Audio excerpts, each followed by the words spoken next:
Shalom warga kerajaan yang ada di GBI Eklesia. Senang sekali bisa berjumpa dengan Anda semuanya walaupun secara online. Dan saya tentunya berterima kasih kepada Bapak Pendeta Hengki So sebagai Gembala Sidang Senior yang telah memberi kesempatan untuk saya bisa sharing kebenaran firman Tuhan. Dan saya percaya apa yang akan kita bahas ini akan sungguh-sungguh menjadi kekuatan kita. Apalagi saya diminta untuk membahas tentang iman dan perbuatan. Suatu pembahasan yang mengajarkan kepada kita semua tentang betapa pentingnya keseimbangan. Betapa pentingnya adanya kerjasama satu dengan yang lain. Wow, luar biasa. Tapi sebelum kita akan lebih jauh lagi, kita akan minta pimpinan Roh Kudus sepenuhnya agar memberikan kita hikmat, kemampuan untuk bisa melakukan firman Tuhan di dalam hidup setiap kita. Mari kita mulai dengan berdoa lebih dulu. Datanglah kerajaanmu dan jadilah kehendak-Mu atas setiap kami di bumi ini seperti di sorga.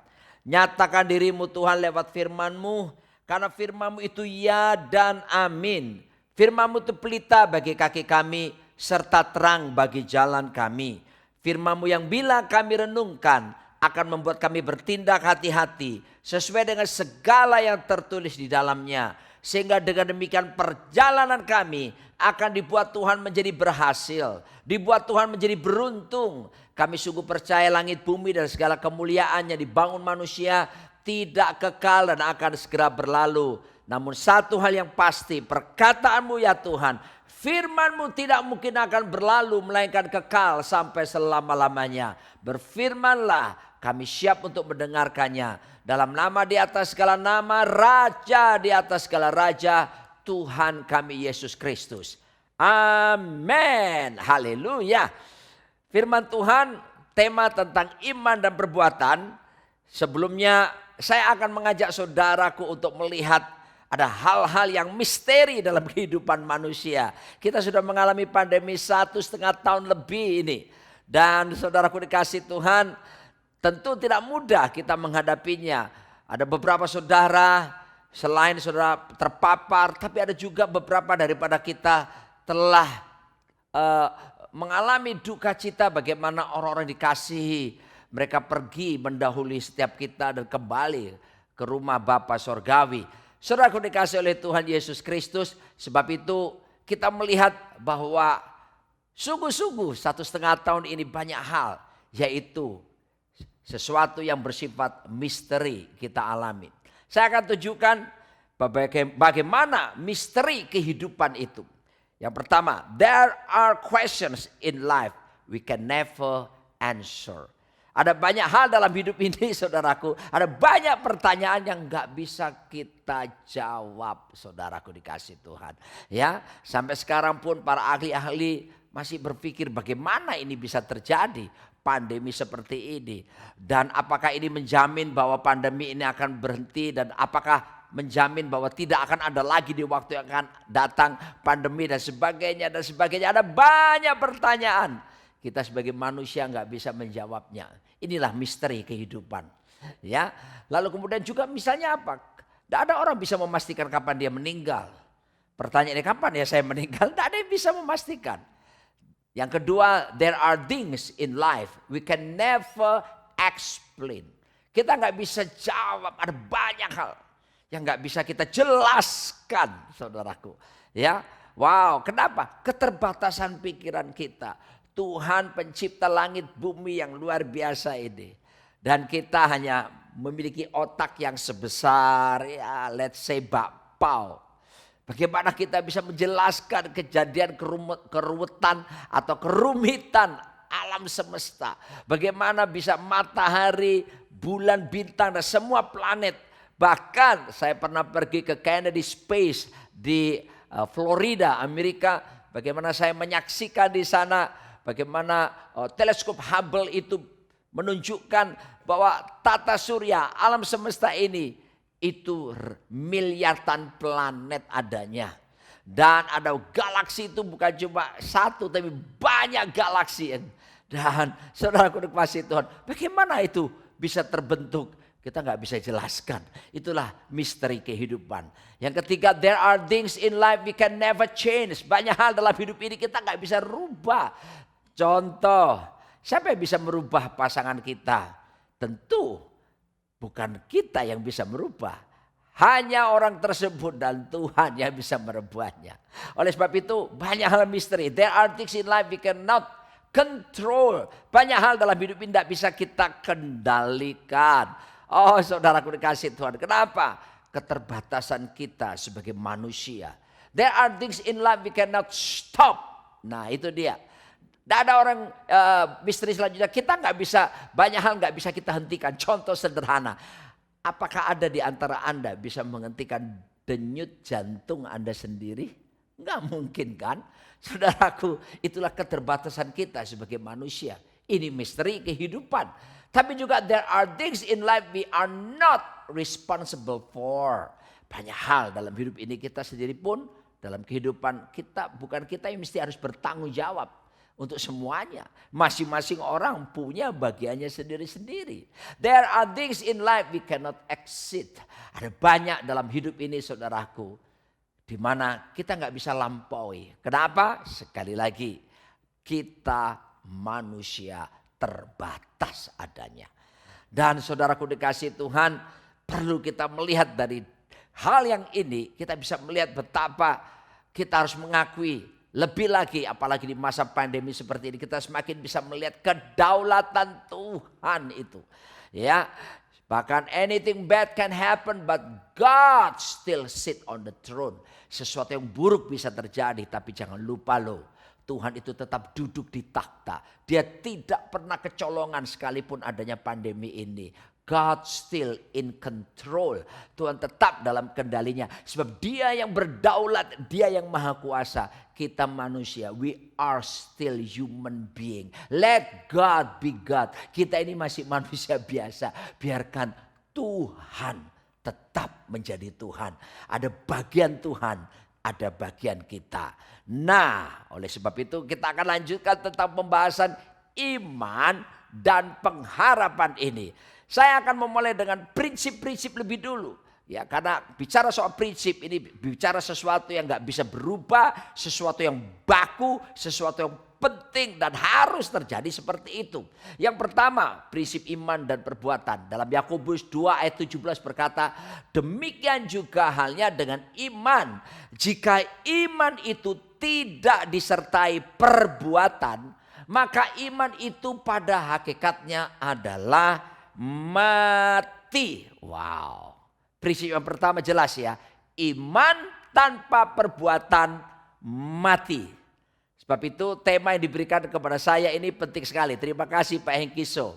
Saya percaya hamba Tuhan ini ingin membawa kita menjadi orang percaya yang bukan cuma beriman saja, tapi tidak dibuktikan dengan perbuatan, karena iman tanpa perbuatan itu mati. Sama halnya kalau ada orang cuma menekankan misalnya apa? Yang penting setia saja. Oke, setia itu penting. Setia itu harus. Tetapi kalau kita renungkan baik-baik, setia saja tanpa berbuah itu berbahaya. Ya kan? Not just faithful, but must be fruitful. Kita jangan cuma setia tapi harus berbuah. Kita lihat di dalam Alkitab ada orang-orang yang cuma berpikir tentang setia dan tidak mengembangkan talenta, bakat, karunia, potensinya. Akibatnya Tuhan marah dengan orang-orang tersebut. Ingat bagaimana ada yang diberi talenta, 1 talenta, dia tetap 1 talenta saudaraku. Dan kemudian Tuhan marah kepada orang tersebut karena tidak ada pengembangan. Yang 2 talenta dikembangkan menjadi 4 talenta. Yang 5 talenta jadi berapa? Jadi 11 bukan? Ya, memang semula 10, tapi karena yang malas tadi tidak mengembangkan, maka 1 talenta itu diambil dan diserahkan kepada yang 10, akhirnya jadi 11. Karena Yesus berkata, kepada yang mempunyai akan diberi, tapi yang enggak punya akan apapun daripadanya akan diambil. Jadi kita bisa melihat setia saja enggak cukup, harus diimbangi dengan berbuah lebat. Sehingga saudaraku, kita hidup Kita harus mengembangkan karunia, talenta, bakat, potensi. Dan kita menjadi orang-orang Kristen yang berbuah. Lalu berbuah lebat, bahkan tinggal tetap. Sama halnya bukan iman tanpa perbuatan pada hakikatnya adalah mati. Nggak ada gunanya, saudaraku dikasihi Tuhan.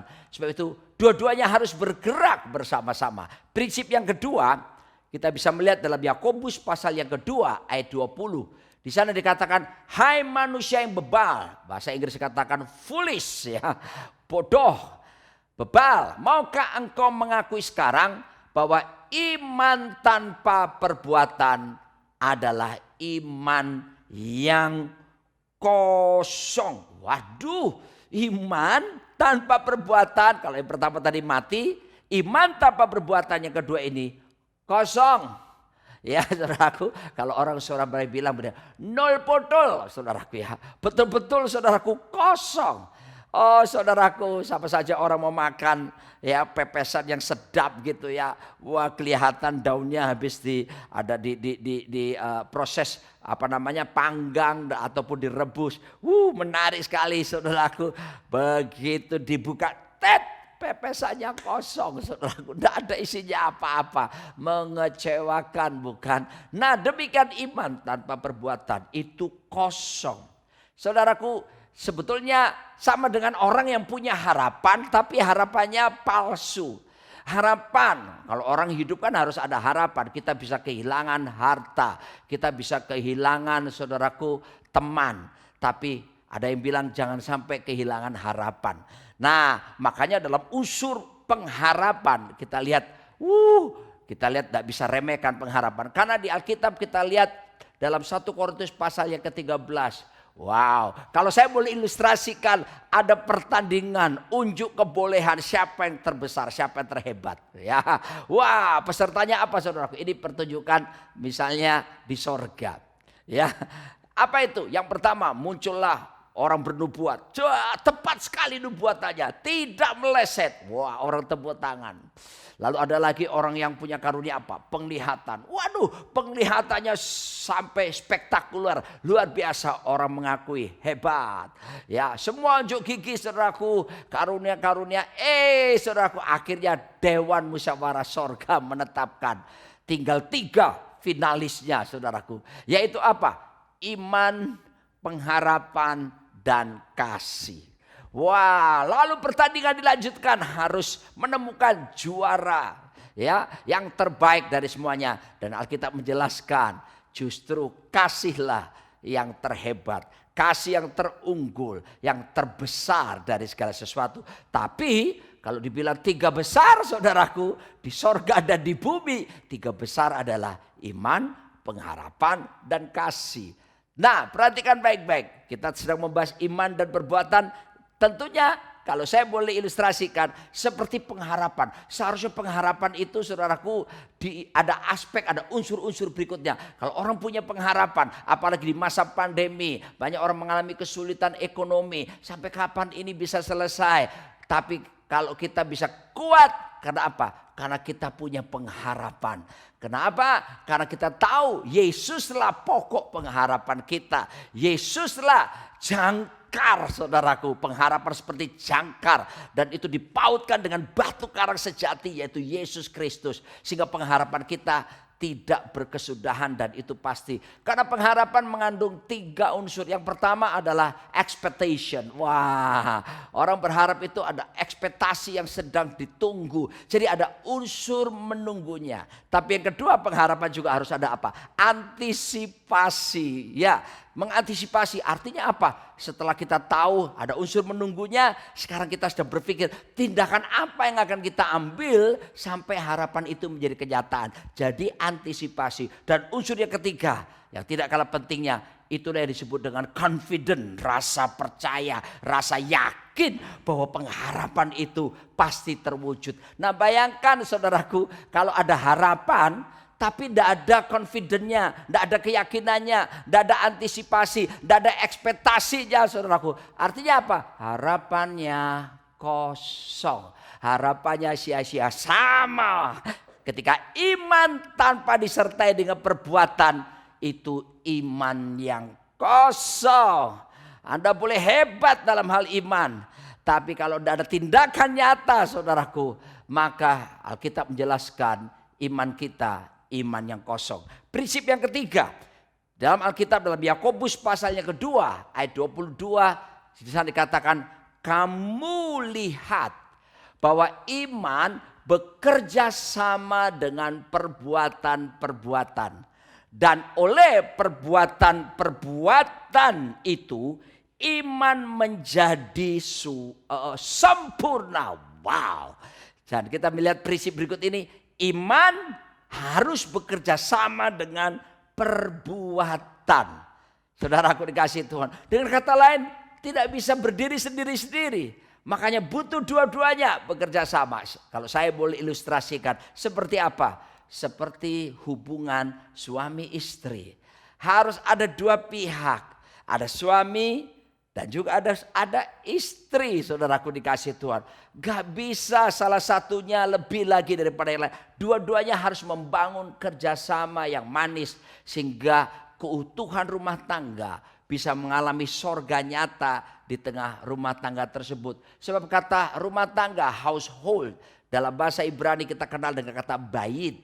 Arti pertama adalah the place that you can feel your home. Sebuah tempat kamu merasakan home, rumah. Itu bicara apa? Karena bahasa Inggris kata rumah ada dua. Satu house, bangunan fisiknya. Yang kedua home, atmosfernya. Tuhan inginkan setiap keluarga-keluarga mengalami atmosfer kerajaan sorga nyata. Tapi arti kedua daripada keluarga atau household itu saudaraku, rumah tangga itu the place that you can find your spot. Sebuah tempat kamu menemukan titikmu, spot. Titik apa? Saudaraku, kita kenal dunia internet. Kalau signalnya paling kenceng namanya hotspot. Nah, orang hotspot akan terhindar dari blank spot, terhindar dari blind spot, dan juga terhindar dari lemot. Ya, yang kita inginkan internet kita hotspot, hubungannya kenceng, nyambung. Waduh, saudaraku dikasih Tuhan. Dan itu harus terjadi bila suami istri bekerja bersama-sama, bergandengan, sehati, sepikir, sejiwa, seroh, sevisi. Baru kita akan mengalami atmosfer kerajaan sorga dinyatakan. Dan hubungan yang hotspot itu saudaraku. Sama bukan? Kalau iman tanpa disertai bekerja sama dengan perbuatan, gak bisa apa-apa. Makanya dua-dua harus bekerja bersama-sama. Iman harus bekerja sama dengan perbuatan-perbuatan. Artinya saudaraku, jadi apa ini? Jadi super team. Ya, meninggalkan prinsip superstar. Kalau superstar kan cukup satu yang tampil, tapi bicara super team saudaraku, itu tampil lebih dari satu. Paling tidak ada dua yang bekerja sama. Ketika iman dan perbuatan bekerja sama saudaraku, maka yang terjadi ada super team yang nyata dalam kehidupan setiap kita. Prinsip yang selanjutnya yang keempat, kita akan melihat dalam Yakobus pasal yang kedua ayat yang ke-26. Puji nama Tuhan. Ya, di sana dikatakan sebab seperti tubuh tanpa roh adalah mati, demikian jugalah iman tanpa perbuatan adalah mati. Wow. Prinsip yang berikutnya, iman tanpa perbuatan itu mati. Seperti apa? Tubuh tanpa roh adalah mati. Saudara bisa melihat bagaimana tubuh tanpa roh itu terus bisa bergerak, apa itu? Zombie saudaraku. Saya mau sedikit cerita, karena pandemi corona ini kan kita banyak work from home, jarang keluar dibandingkan sebelumnya. Jadi saya lebih banyak waktu di rumah, tentu lebih banyak waktu bersama istri saya, kekasih hati saya. Dan saya menikmati kehidupan seperti itu, lebih dekat dengan istri, apalagi saya tinggal di apartemen saudaraku ya. Ukurannya apa Pak? Tipenya apa? L4. Apa itu? Lu lagi saudaraku ya. Saya nikmati sekali. Akhirnya karena banyak waktu saya akhirnya bisa nonton film saudara. Ya, buka sedikit rahasia dapur ya. Dan saya bisa nonton apa? Drakor, drama Korea. Hai. Nah, seperti apa saudara? It's okay to not be okay. Udah selesai saya. Apalagi Itaewon Class sudah selesai saya.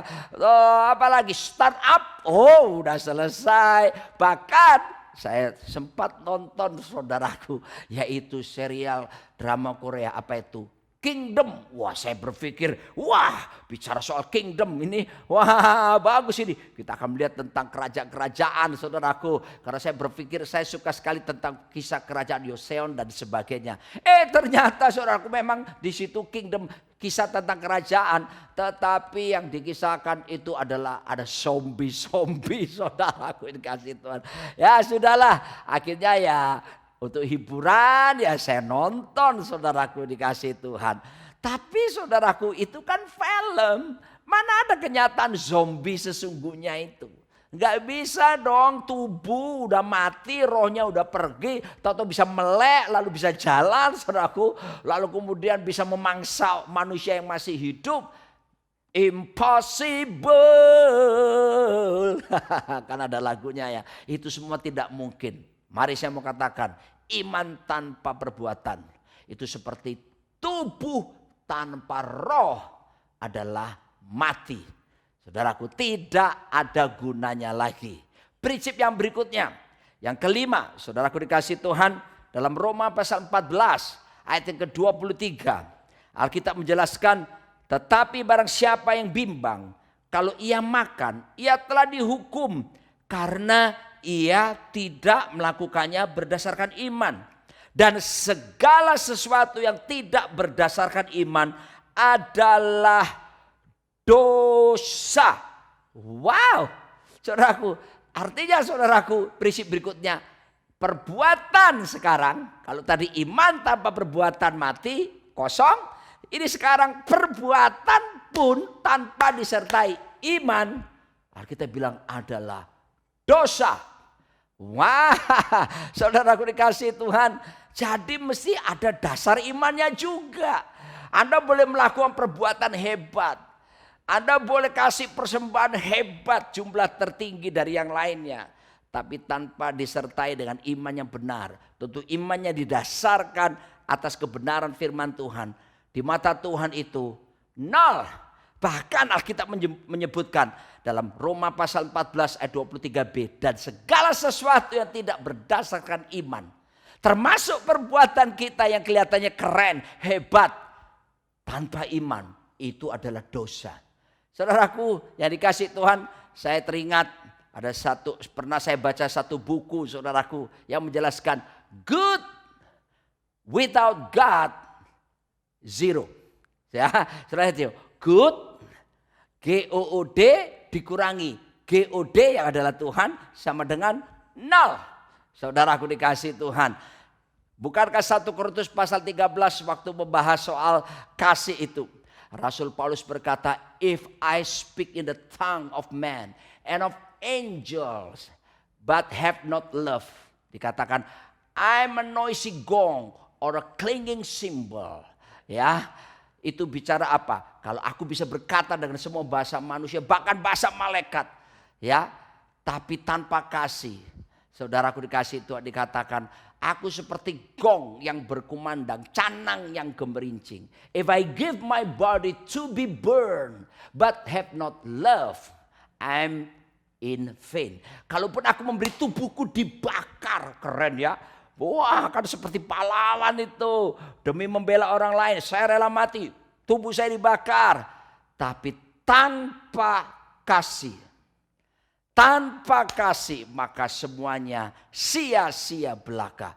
Jadi saudara bisa melihat perbuatan boleh keren, tapi kalau tanpa disertai dengan iman yang benar, itu gak ada gunanya. Itu adalah dosa di mata Tuhan. Sebab itu kita perlu mengenal iman yang sejati, iman yang berlandaskan keyakinan kita, kepercayaan kita kepada Yesus Kristus Tuhan.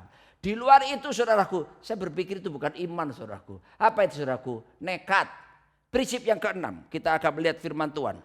Ya, dalam Roma 10 ayat 17, di sana dikatakan, jadi iman timbul dari pendengaran dan pendengaran oleh firman Kristus. Wow, ini prinsip yang penting saudaraku. Sumber iman Anda menentukan kualitas perbuatan Anda.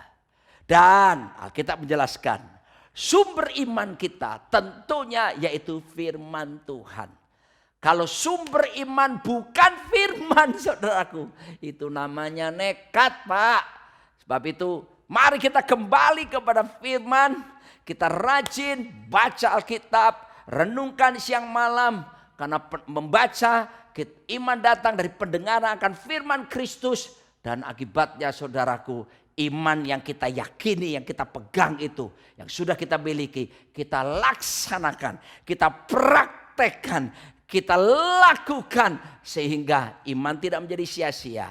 Dan ketika kita melakukannya, perbuatan kita pun tidak jadi dalam dosa karena didasari atas dasar iman yang benar di dalam Tuhan kita Yesus Kristus. Dan yang berikutnya saudaraku, yang ketujuh dan yang terakhir yaitu iman Anda dimanifestasikan oleh ujian yang Anda hadapi. Ya, saudaraku dikasih Tuhan, jelas iman itu dimanifestasikan oleh ujian. Makanya Tuhan izinkan kita mengalami ujian-ujian.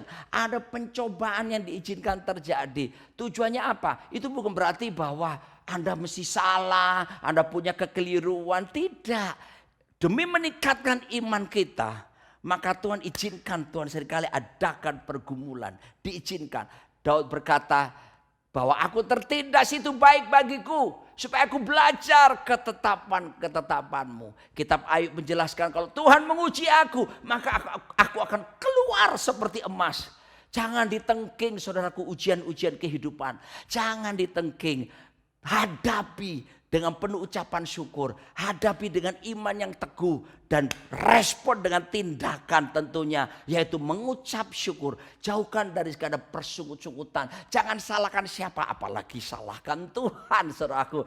Dan saya percaya kita hidup dalam keadaan seperti ini. Dalam keseimbangan seperti ini. Maka kehidupan kita saudaraku akan menjadi seorang yang tidak akan pernah mengalami kesia-siaan. Tidak hidup dalam standar kosong saudaraku. Karena kita memiliki iman dan perbuatan yang saling bekerja sama. Saling mendukung satu dengan yang lain. Dan saya percaya saudaraku, pandemi ini bersama Yesus kita akan lakukan perkara yang besar. Tidak ada yang mustahil bagi Tuhan. Dan tidak ada yang mustahil bagi kita yang percaya kepadanya. Pegang iman teguh di dalam Tuhan. Saudaraku dikasih Tuhan ini didasarkan karena firman Tuhan. Lalu kita mulai melakukannya. Sekecil apapun yang Anda buat. Jangan lihat dari nilai kecilnya. Tapi ketika Anda taat melakukannya. Haleluya. Tuhan Yesus berkata, setiap perkara kecil aku akan memberikan perkara besar dalam kehidupanmu. Dan akan ada peningkatan demi peningkatan. Saya berdoa Anda semua teguh hati. Mempunyai iman yang kokoh. Sekaligus taat dalam melakukannya. Sehingga kita bisa melewati pandemi ini. Bahkan kalaupun di depan nanti ada yang lebih hebat dari pandemi corona atau apapun. Iman kita tidak akan goyah. Dan perbuatan kita terus berdasarkan iman. Kita hidup menyenangkan Tuhan. Kita hidup dengan tujuan yang pasti. Dengan goal yang utama. Yaitu menjadi serupa seperti Tuhan kita Yesus Kristus. Dan mulai kita sebagai orang-orang percaya menaklukkan pikiran kita. Tunduk kepada pikiran Kristus. Menyelaraskan perasaan kita. Selaras dengan perasaan Kristus. Dan tentunya menyelaraskan kehendak kita dengan kehendak Yesus Kristus. Dengan demikian saudaraku, kita akan menjadi orang-orang yang bertumbuh dewasa di dalam Tuhan. Hidup kita menyenangkan Tuhan. Kita berbuah lebat. Kita menjadi berkat bagi banyak orang. Iman dan perbuatan kita bergerak bersama-sama secara progresif saudaraku. Dan menghasilkan keuntungan kerajaan surga. Amin. Mari kita berdoa.